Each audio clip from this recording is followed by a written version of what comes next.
Hello friends, आज के इस वीडियो के अंदर हम एक्सरसाइज 5.2 का क्वेश्चन नंबर 4 डिस्कस कर रहे हैं। देखो क्वेश्चन नंबर 4 हमें क्या दे रखा है, हमें एक एपी दे रखी है 3 8 13 18। हमें ये एपी दे रखी है और का कौन सा पद 78 है, यानी इसी एपी का एक पद कितना है 78 है। तो 78 कितने नंबर का पद है, यानी हमें किसका मान ज्ञात करना है, 78 के लिए एन का मान ज्ञात करना है।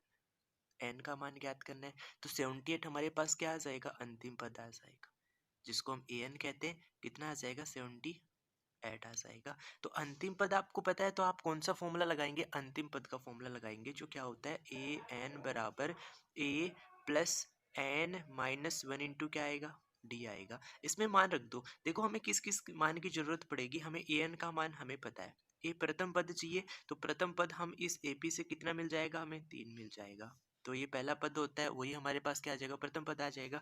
फिर हमें डी चाहिए सारवंतर, तो हम निकाल लेंगे, क्योंकि एपी है तो दूसरे पद में से पहला पद घटाने पर हमें सारवंतर पता चल जाएगा।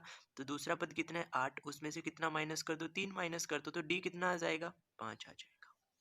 आ रहा है ना आप सभी को समझ में, बहुत सिंपल है। देखो अब ए एन का मान कितना है 78 है, 78 इक्वल टू ए हमारे पास प्रथम पद 3 है, फिर प्लस में n minus one into d, d हमें पता है 5, क्योंकि एन हमें नहीं पता ना, क्योंकि हमें 78 नंबर का कौन सा पद है उसका पद का नंबर निकालना है, एन का मान हमें ज्ञात करना है। अब इसको आप सिंपल कर लो। देखो ये प्लस का 3 है, इसको इधर ले आऊंगा तो माइनस का 3, तो 78 में से मैं 3 माइनस कर दूंगा, तो कितना आ जाएगा, 75 आ जाएगा। इक्वल टू क्या बचेगा, एन माइनस वन इंटू कितना आ जाएगा, 5 आ जाएगा। अब यहाँ पे 5 गुना में है, इसको यहाँ भाग में ले जाऊंगा, तो 75 बटे कितना आ जाएगा, 5 आ जाएगा। इक्वल टू क्या आ जाएगा, एन माइनस वन आ जाएगा। तो 75 में 5 का भाग दूंगा तो कितना आ जाएगा, 15 आ जाएगा। तो यहाँ पे 15, इस माइनस वन को इधर ले आऊंगा तो प्लस का 1 इक्वल टू क्या आ जाएगा, एन। तो यहाँ से एन का मान मुझे कितना मिल गया, 16।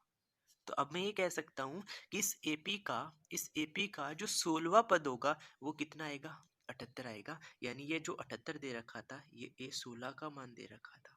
ये 78 हमें किसका मान दे रखा था, ए 16 का मान दे रखा था। तो आई होप आप सभी को समझ में आ गया होगा। देखो किसी भी स्टूडेंट को अगर एनसीईआरटी के किसी भी चैप्टर में डाउट है तो आप मुझे कमेंट करके जरूर बताइए।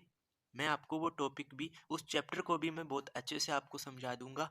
और आप इस चैप्टर का कंप्लीट हल सीखना चाहते हो तो आपको प्लेलिस्ट बना के दी है, वहाँ से जाके आप प्रत्येक क्वेश्चन का हल सीख सकते हो। Okay, thank you for watching video.